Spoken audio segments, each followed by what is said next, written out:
Le 26 avril 1986, à 1h23 et 45 secondes, le réacteur numéro 4 de la centrale de Tchernobyl, en ex-URSS, explose. Une succession de mauvaises décisions humaines associées à un défaut de conception majeur du réacteur type RBMK provoque un emballement de la réaction nucléaire conduisant à la catastrophe. Le pouvoir soviétique de l'époque minimise l'incident et ne prend pas la menace suffisamment au sérieux.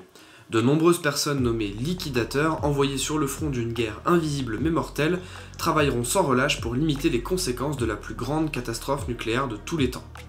Des populations entières vont être évacuées en quelques jours et la zone d'exclusion lourdement contaminée autour de la centrale sera inaccessible pour plusieurs centaines d'années. Malgré une forte volonté de contrôle, de dissimulation et une position officielle de la part du pouvoir très éloignée de la réalité, des témoignages de l'incident de Tchernobyl existent.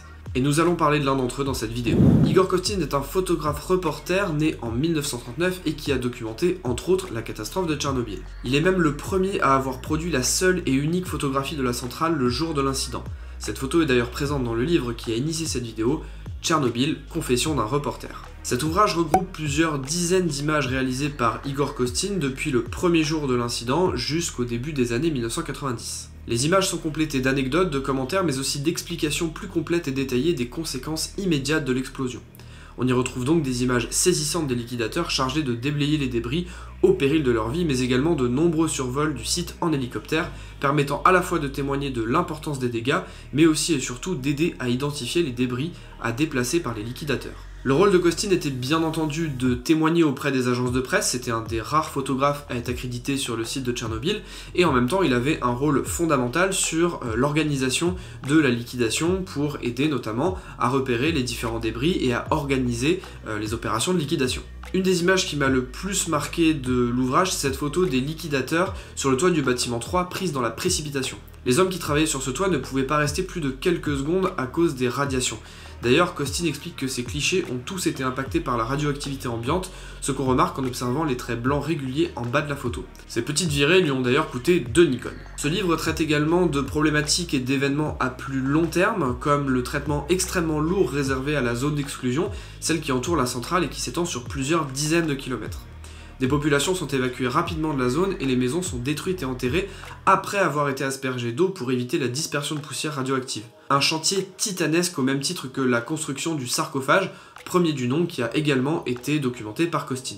L'idée ici n'est pas de vous énumérer tous les sujets qui sont traités par Kostin, je vous laisserai découvrir ça dans le livre si jamais vous avez l'occasion de l'acheter, mais j'avais envie quand même de vous donner mon avis général. D'un point de vue photographique, je trouve que Kostin présente des images saisissantes des liquidateurs et de la centrale, tout juste secouées par l'explosion. Je suis un tout petit peu plus mitigé sur les images de la zone d'exclusion et de l'exode des populations.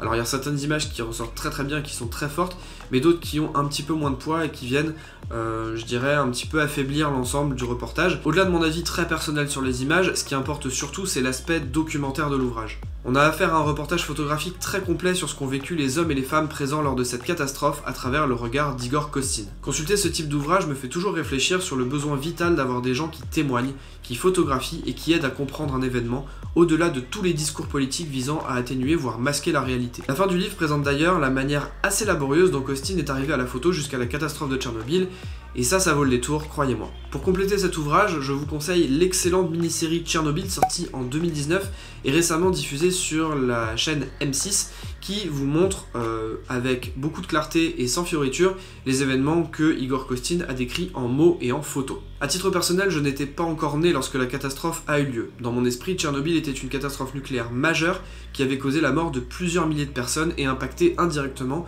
la vie de milliers d'autres. Cette série et cet ouvrage m'ont véritablement permis de me rendre compte de l'irresponsabilité du pouvoir soviétique, des mensonges d'État et du sacrifice que des milliers de personnes ont dû consentir sans la moindre reconnaissance décente de la part de leurs propres dirigeants.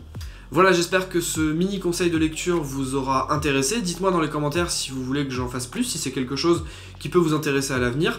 N'hésitez pas à me poser des questions ou à apporter des informations complémentaires. Dans tous les cas, vous savez où ça se passe. Avant de vous laisser, j'avais quand même envie de remercier un certain hacker qui se reconnaîtra s'il voit cette vidéo. Tout simplement parce qu'il m'a prêté le bouquin que je vous ai présenté dans cette vidéo.